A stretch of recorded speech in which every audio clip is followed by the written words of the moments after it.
Good morning, everybody. Today I am trying something different, and we are doing a other side view of my sewing machine. So we are making the Heart Glasses case by Teresa Lucio. It's super quick, super fun, and I've noticed a lot of people are in a bit of a sewing funk at the moment. So this is like a quick project, and everyone needs a glasses case. I've made this one for my mother because she loves purple, and I've also used velvet on the inside so it will help further protect the glasses.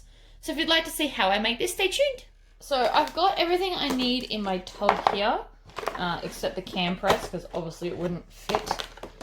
So what I have done is I've got a quilting weight fabric, and I've put my hefty interfacing, which is the equivalent of Form Fuse 1600. And then, because it's a glasses case, I want to look after it. So I've used velvet. But I also know that velvet can be stretchy and annoying. So I fused fusible fleece to the back of this instead of the outside. So now this won't shift while I'm trying to sew it. Which I personally thought was quite clever of me, considering it was like late when I was cutting this. I have all this random fabric and I really want to start using it. So I have to start thinking of ways to use it. Alright, so I'm lining these up right sides together. Now I think that this is going to shift a little bit. So I am going to add some clips. Not heaps, but just to stop the shifting, especially around the curve. You also notice I'm trying out a new angle today to see if you guys like this one better, so you can kind of see it more from my angle. I don't know, you might hate it, but let me know in the comments if we prefer this view or if I should go back to the other one. Okay. I'm pretty happy with that. So now the other thing I'm going to do is I'm going to sew it, and I probably should have put the clips on the other way, fleece side down so that my feed dogs are going to grip it.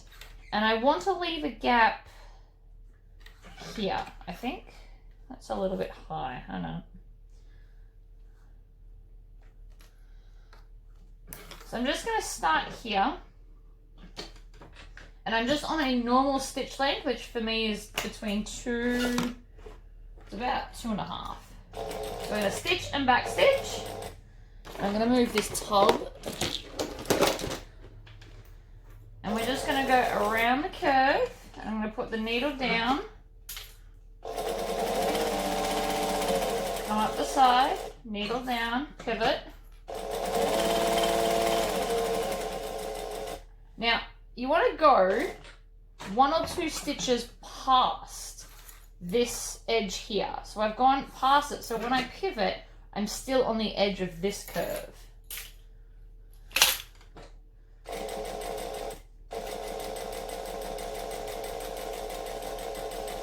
You want to take your time with curves so that you get them nice. So again here, I'm going to go down. I'm just going to continue that line. That one was 3 stitches because of the point. So when I put this down, the edge of my foot again lines up with the edge of the fabric here.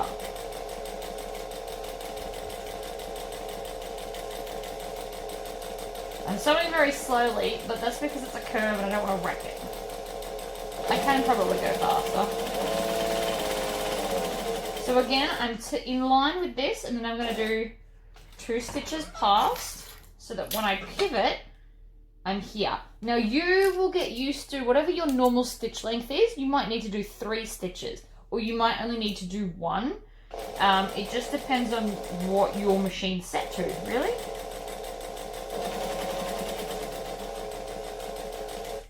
I'm going to stop there, pivot, come up, 1 more stitch past, down, pivot, and then back stitch to there. So then I'm going to leave this bottom section open so that I can turn it through.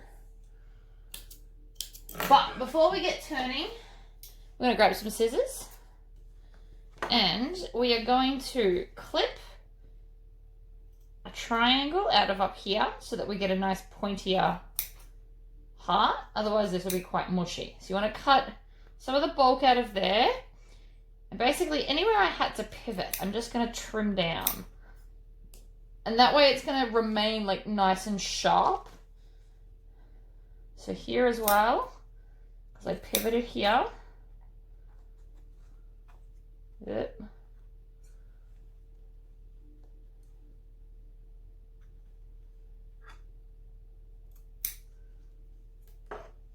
And then I'm also going to trim off the excess off this corner and this corner.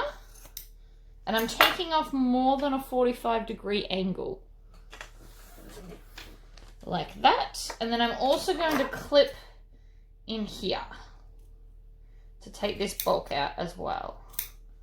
And it's just these little things that you do that are going to make a huge difference. I did clip there, but I missed a bit. There we go. Okay, now with this curve, if you want to, you can grab some zigzag scissors, also known as pinking shears, and go around the curve, although mine are very blunt now. I think it's time for some new ones. I'm going to buy myself the good ones. I'm going to get Fiskars ones next. These lasted ages, to be fair. I have never sharpened these, and they have so far lasted me at least 4.5 years, because I've had them the whole time Jesse's been in existence. I'm just going to cut. You'll notice I have to do little cuts. This is not something that I recommend. I always recommend using the full width of the blade, but I know that this bit here is blunt. So they will get downgraded to paper cutting scissors for Jesse. Okay, wipe all of that into the bin, and now we can turn it. So I'm going to do it in the same fashion I do bags. I'm going to scrunch it up like this so I can get to the most opposite corner. And then I'm going to push with my thumb and push it through. So there it is there. And then you just want to gently wiggle it like this. And I'm holding this firmly, but not squeezing it or it won't come through. And this is most likely going to need an iron, I think. And so then it comes through that tiny little space. Now, obviously, if you've used thicker interfacing than I have, if you want it to be like very, very firm, or you've used leather or something on the outside, you're going to need to leave a bigger hole, because that hole just won't cut it. So see here how we've got like a nice crisp kind of thing, and our V comes all the way down. I know you can't see it properly yet, but that's the first thing I check when doing this, because if it's not right, I'm going to have to turn it back inside out and cut away more. So this is a flute cleaner. For anyone that hasn't seen a previous video, this is, I bought it to clean the inside of my flute. But it works as an excellent like edge turner. So I just put it in and I run it along the seams and it pushes everything out for me. I love this thing. I ended up buying another one for my flute, a metal one.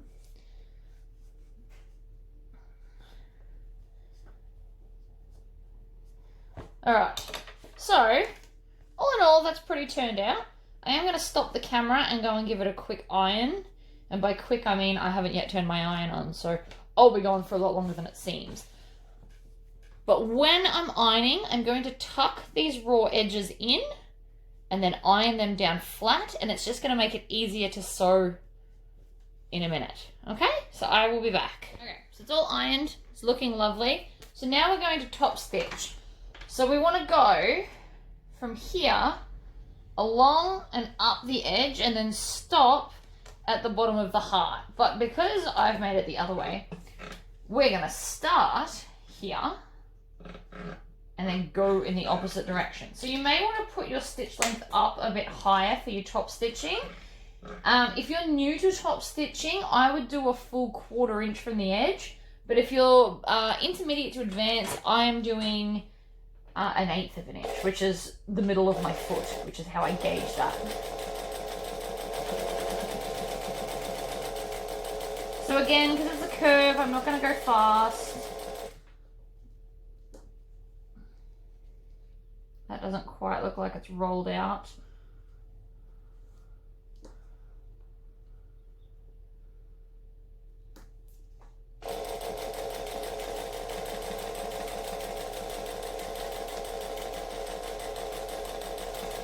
So again, when we get to here, we're going to go slightly past, needle down so that we can pivot it around and still have that 1/8 of an inch seam allowance. But that was only one stitch past.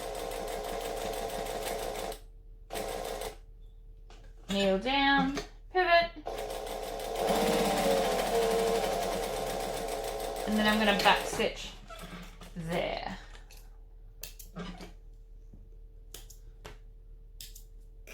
Okay, so now I've got it top stitched. What we're going to do is we're going to fold this over, and I'm going to clip it so that it all stays perfectly lined up.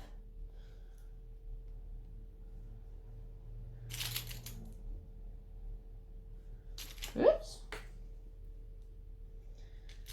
And this is where I have my opening. The pattern actually says leave your opening here, both of which will obviously work.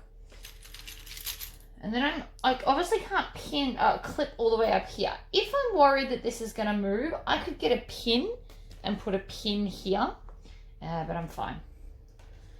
So I'm going to stitch it with the right side up like this. So I'm going to start here and come around, and I'm going to go all the way up. But just to make sure that I get a nice straight line, I'm going to use my friction pen and a ruler, and I'm going to rule a line that goes from here up to there. And keeping in mind, you want to make sure it's going to catch this back bit. So I can see that it is. So we're going to be fine. That is very, very important. So if you've used a lighter colour, which I obviously haven't, I could have ruled the line on this side instead. I could have also used a Chaco pen, I suppose. In fact, this way is probably going to be easier to see. So maybe we will go from here. So we're going to stitch and back stitch. I just lifted my foot because it was cramping it a little bit. So we're coming along. Needle down, pivot. Along the bottom. Up the edge and then back stitch. And then I can trim off these tails. And so now we just need to put the snap in. So I've got my stiletto. I've also got the pattern because that's obviously important, because I want to put it where it recommends, which is here. So I'm just going to stab my stiletto through. You can also use a hole punch, especially if you've used leather. Stiletto's not going to cut it. And if you've used a hole punch, you won't want to use plastic snaps. You'll want to use, if you've used leather or vinyl for the outside of this, you probably don't want to use the plastic snaps that I am. I'm just going to twist it so you can see what we're doing. There we go. So I've got my cam press. Turn that light off. So I want the male here. So I'm going to poke this through like that. And then I'm going to find the holder for the male, which is this one, and screw that one in.